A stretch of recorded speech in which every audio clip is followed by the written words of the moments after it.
truth is that we could be doing a whole program, a course about NLP, and you might find some online, and they're very useful because this culture really pushes for us to be talking about ourselves in a negative way. Programming is a very dangerous thing, and it is one of the reasons that I wanted to share this information, so you will not think that you are destined to fail every time you start a new diet or program, exercise, habit, or a nutritional change. The truth is that you always have and have had the power, and that change only takes just 1 second. Most diets are destined to drive you crazy and will fail you because they're extremely hard to maintain.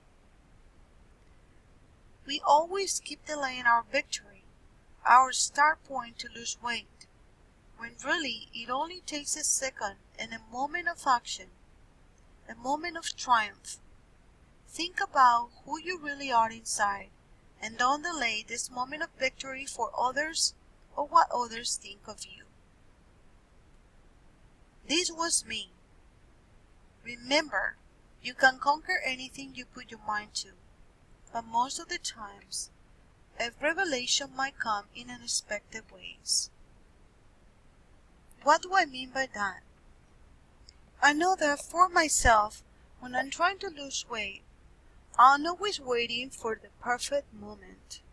The perfect moment to get the perfect pants to go to the gym, the perfect moment to find money to pay for the gym, the perfect moment to have time in my schedule for work to go to the gym, etc. The truth is that really, who cares how long it takes you to lose weight, as long as you get to your destination? So you get into a program that is 6 weeks losing 20 pounds. That's your goal. As long as you go losing every month or day or week, do you lose 1 pound or half a pound every day, or do you gain 2 days later? Who cares how long it took you to get there, to your weight goal?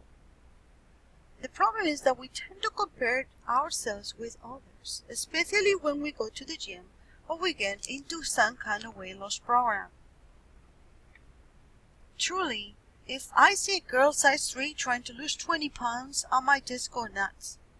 Remember, everyone is fighting their own battle. Just as it's difficult for you to lose weight, it may be difficult for someone super skinny to gain weight. One thing I have to tell you is that the only way to lose weight is to change your lifestyle and your attitude first.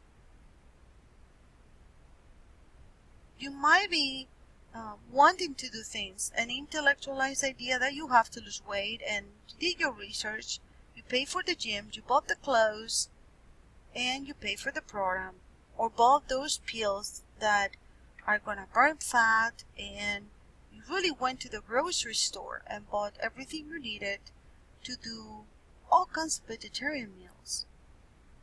But the truth is that if you don't have your mind set up on it, or you want to create a lifestyle, if you're only doing this for a few weeks, definitely it's going to help you, but if you don't maintain it or focus on maintaining as a health style change, then the possibility that you may relapse will be greater. You have to make your mind about it. I always ask my clients, what's different now? Why now? Why or what is your why to change now? Think about that below and write it out. What things are you doing to make little changes in your life? You have to know your why. Make sure that you get OCD about your weight. If you know your why, you will find your how. And there's not really a way around that. Magical diets, exercise programs, and pills don't work if you don't want them to work.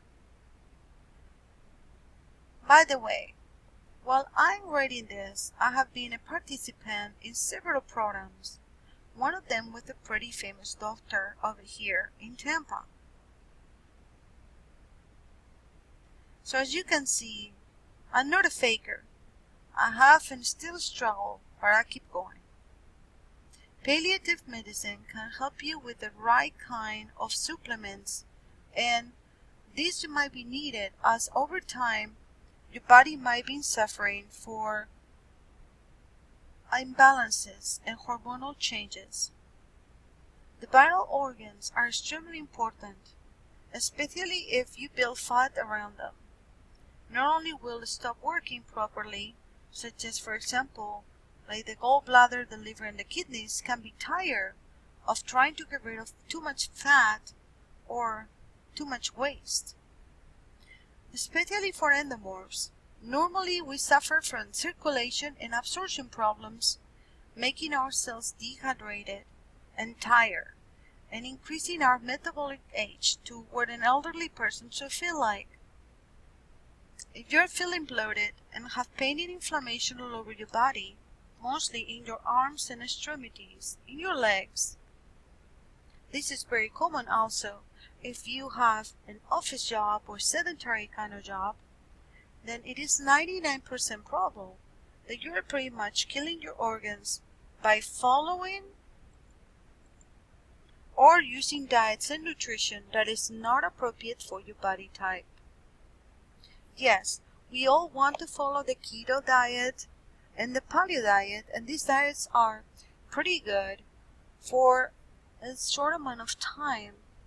However, depending on your body type, after 6 weeks, you might see, especially in endomorphs, that you regain again the pounds that you have lost. Very hard to achieve. Like we said previously, endomorphs need to confuse their metabolism. That means that we kind of have to change it up from time to time. The first step is super easy. Normally a trip to a weight loss center or a women clinic to do a body analysis is recommended. Myself, I don't believe in appetite suppressants because they tire the organs more, and most of them are full of caffeine and other drugs that might be either addictive or too harsh for an overworked vital body. By vital body I mean the organs, such as the gallbladder, the liver, and the kidneys. Why palliative medicine or most doctors don't follow a treatment using both Western and Eastern medicine practices? Who do we believe when there's so much stuff out there? What can we follow? Well, for one, more people, especially nutritionists, trainers, and alternative medicine doctors, please be aware of scams, go to real DNMs, are coming forward because of the new health phenomenon and the new wave of consciousness arising in the last decade. These professionals are putting their credentials in peril at times by going against the so-called established medicine and telling the truth that our culture and diet is basic, acidic nutrition, that this diet is producing obesity and mental problems in the majority of the population. Yes, weight gain will produce, like we talk about, neurological problems. At times, our neurotransmitters, in addition to our vital organs, get tired, and we start having sluggishness, in addition to things such as diabetes, heart problems, hypertension, and finally, mental and psychological stress, brain fog, and problems, concentrating or following and focusing on tasks, and so on. Think about it. If this wasn't true, then there will not be a whole industry making billions of dollars a year of us overweight people. There are no magic diet or pills.